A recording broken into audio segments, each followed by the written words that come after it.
The Star Weaver and the Forgotten Sky. In the village of Noctis, the night sky had been empty for as long as anyone could remember. No stars, no moon, only an endless stretch of blackness that swallowed the world in silence. Children grew up believing that the sky had always been this way, and their parents had long stopped speaking of the stars.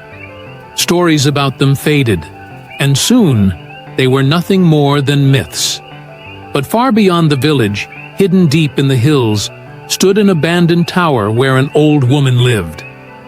No one knew she was there, for she never ventured into the village, and the villagers dared not go near the tower.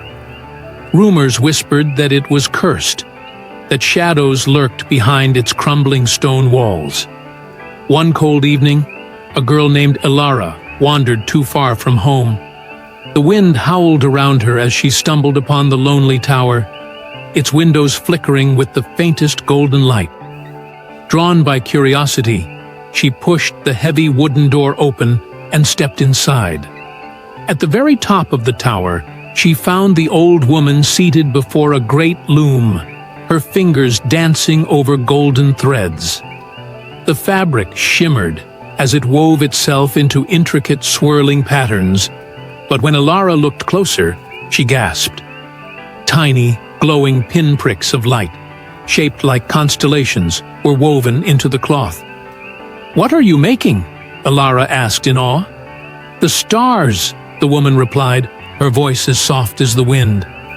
Elara frowned. "Stars don't exist." The woman stopped weaving and turned to look at her with knowing eyes. "Not anymore. But once they filled the sky, watching over us, guiding travelers, telling stories."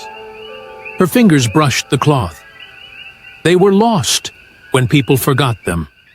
But I have been weaving, waiting for someone who still believes." Elara hesitated. The village elders always said stories were dangerous. They filled your head with things that weren't real. But something inside her stirred, a quiet longing, as though a part of her had been missing without her even knowing. She stepped forward. "How do we bring them back?"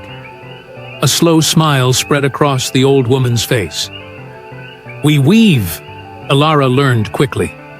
The golden thread hummed beneath her fingers, warm and alive. Each night, she and the old woman worked tirelessly, spinning the lost stars back into existence. As they wove, Elara began to remember. Faint, flickering memories of a sky that had once glowed with stories.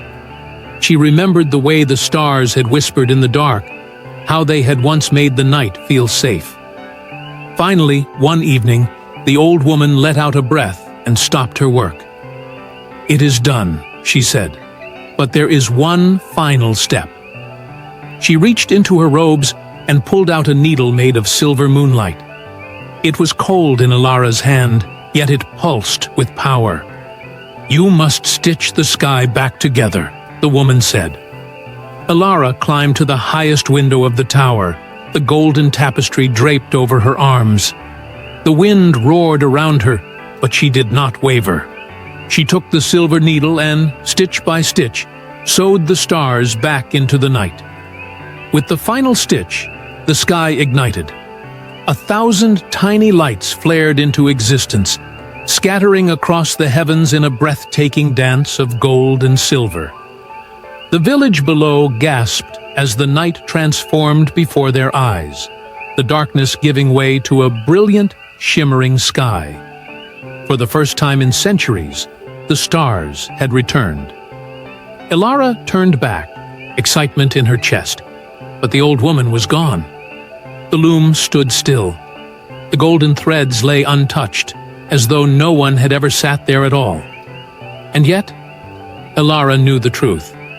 From that night forward, the stars remained, casting their quiet glow over Noctis. Though no one could remember why they had disappeared in the first place, they knew one thing for certain.